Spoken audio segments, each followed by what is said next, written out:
Sir Ronald, I think many people have conflicting emotions about Rizal because in one sense, parang sobrang he's everything, right? In terms of the intellectual prowess, in terms of the respect he was getting from Bonifacio and all of that.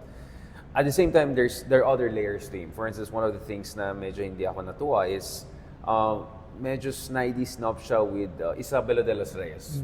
Obviously, the hero for a lot of us. In terms of the intellectual contribution of Isabel de los Reyes, because Isabel de los Reyes was not educated in Europe like him and all. So there's a kind of a snidey aristocratic side.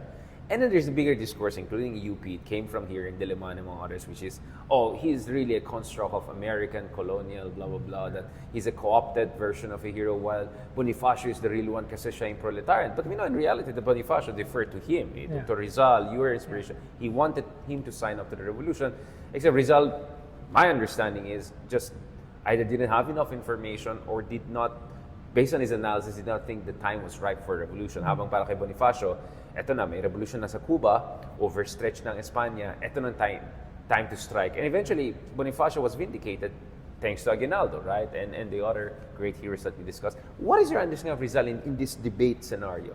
Yeah, tama ka, Richard. Maraming debate sa legacy ni Rizal. Pero wag natin kalimutan, una, he was a Renaissance man. No? A man of many parts and accomplishments. At yung kanyang legacy ay hindi lamang sa Pilipinas, kundi sa region. No? Ang tawag sa kanya, the Great Malayan. No? Lahat yung mga Malay race dito ay... You see Indonesian ambassador's name, Rizal Sukma. Nagde-defer sa kanya. At even in Europe, ay well-respected siya ng mga Europeans. No? Kaya yung impact niya goes beyond the limits of our country. At ikatlo, ay mahirap siyang hatulan at particular moments. Kailangan tignan siya as a whole. Yung kanyang writings definitely inspired all the other heroes. Even Jacinto and Bonifacio. Kaya hindi mo pwedeng sabihin na nagko-contradict yung kanyang narrative with other more progressive, more leftist leaders ng revolusyon. Kaya dapat tignan natin siya as a whole. At even at the end of his life, he was still evolving. Yung kanyang ideas about revolution. He was just 35 when he was executed. He's a young man, We wouldn't know what would have happened kung nag-survive siya like Emilio Jacinto. No? Kaya hindi ko siya hahatulan based on a particular moment. No? At, where he was in exile in Dapitan and all of the limitations of COVID. Exactly. At nag-evolve siya until the moment of his death.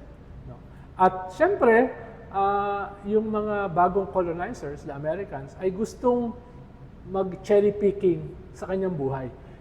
Kinukuha nila yung bahagi ng kanyang buhay na tingin nila ay... will help their colonial project. Yes.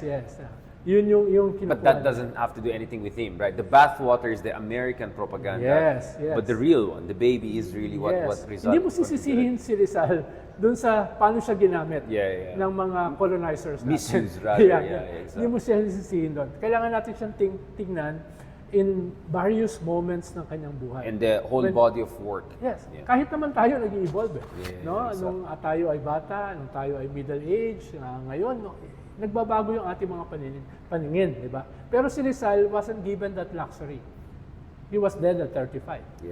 Emilio Jacinto was dead at 23, 24. So, who knows? Pero nakikita natin yung seeds ng transformation nila, which could have flowered into something else. Pwede ko sabihin, into a more progressive politics. No? Pero, then again, dahil nga namatay sila prematurely, ay hindi natin alam saan yan pupunta. But the seeds were there, undeniably.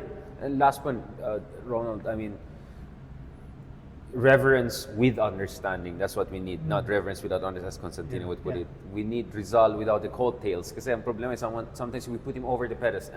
They're on the pedestal, right? How do we make him more relatable to people? In a way that he could be relevant to us in the 21st century. You talk about Emilio Jacinto's work on gender equality, socioeconomic justice, na very relevant to us in a very feudalistic society. In what way can we make him interesting for our era? Like, kunyari, kung sumali siya sa R&R, sa podcast, like, how could he present his ideas? Exactly. No?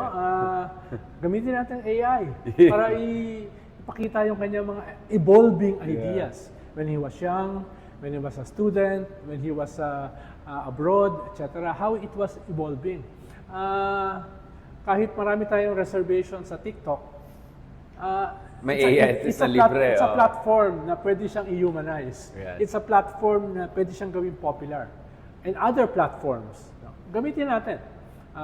For lack of a better term, let's weaponize our heroes using modern technology. Ako ay hindi yan trivialization ng ating heroes. It's making them accessible to younger people, to a broader audience. Baka gusto mo simulan. Nice idea. Use TikTok AI para to bring results. I'm too old for these things. I'm sure I'm a Neanderthal, pero yung generation mo ay pwede pa. Well, you're part of our podcast. I think John Nery, among others, in his excellent book, Radical. I mean, his contention is that Rizal would have been a vlogger, and I completely agree with him. He would have been a vlogger, definitely. Even if he were your age, I'm sure he would be a vlogger. Maraming salamat, Sir Ronald. God bless. Thank you.